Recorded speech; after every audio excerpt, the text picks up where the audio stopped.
Hello students, तो हमारा question है, assertion दिया हुआ है that twist boat conformation of cyclohexane is chiral and reason is that it does not have any element of symmetry। तो यहाँ हम conformation of cyclohexane की बात करें। conformation arise होते हैं because of sigma bond के rotation की वजह से। यहाँ पे हम twist boat structure की बात कर रहे हैं। twist boat structure कैसा लगता है? twist boat structure कुछ इस टाइप से होता है।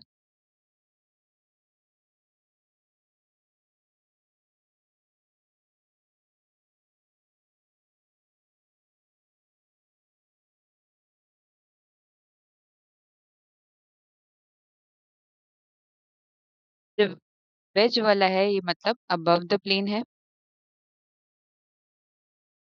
और बाकी के एटम्स स्ट्रेट लाइन वाले इन द प्लेन है।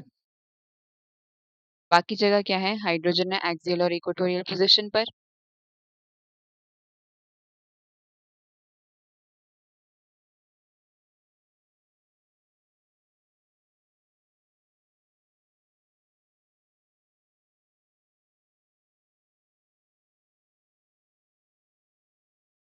तो ये है हमारा ट्विस्ट बोट स्ट्रक्चर।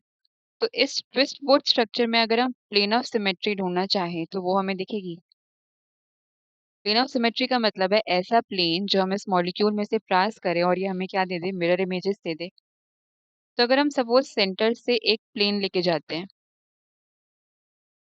ऐसे प्लेन कट करते हैं, तो हमें क्या दिखेगा कि जो लेफ्ट साइड है वहां पे हमें ऊपर की तरफ एक कार्बन दिखेगा, एंड हमें अबव द प्लेन भी एक कार्बन दिखेगा।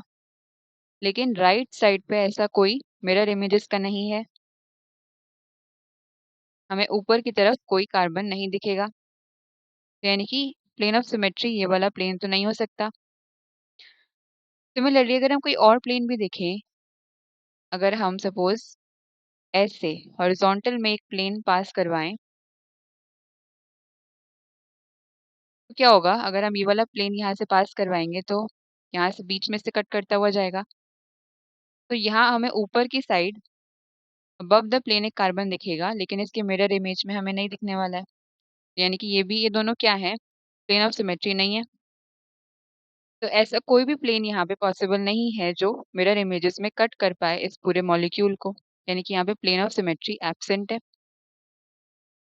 अगर हम कोई और एलिमेंट ऑफ सिमेट्री जैसे कि एक्सिस ऑफ सिमेट्री ढूंढने की कोशिश करें, तो एक्सिस ऑफ सिमेट्री का मतलब क्या है कि अगर हम उस एक्सिस के अराउंड, सपोज ये एक्सिस की बात करें हम, तो इस एक्सिस के अराउंड अगर मैं रोटेशन करूं तो मुझे सेम मॉलिक्यूल मिल जाए। 180 डिग्री पे अगर मैं रोटेट करूंगी, तो अगर हम 180 डिग्री पे यहाँ से घुमाएंगे तो क्या होगा? ये वाला पार्ट जो है वो लेफ्ट साइड चला जाएगा और ये वाला पार्ट राइट साइड चला जाएगा। लेकिन हमारा जो लेफ्ट साइड पे कार्बन एटम है ये कहाँ चला जाएगा? डाउनवर्ड डायरेक्शन में। और हमें ये वाला कहाँ मिलेगा? ऊपर की साइड। तो यानी कि सेम स्ट्रक्चर हमें वापस नहीं मिल रहा है रोटेट करने के बाद भी। तो यानी कि एक्सिस ऑफ सिमेट्री भी यहाँ पे एब्सेंट है। तो यहाँ पे कोई भी एलिमेंट ऑफ सिमेट्री प्रेजेंट नहीं है। यहाँ पे सेंटर ऑफ सिमेट्री भी एब्सेंट है। सेंटर ऑफ सिमेट्री का मतलब क्या होता है? अगर हम सेंटर के अराउंड यहाँ से मूव करें,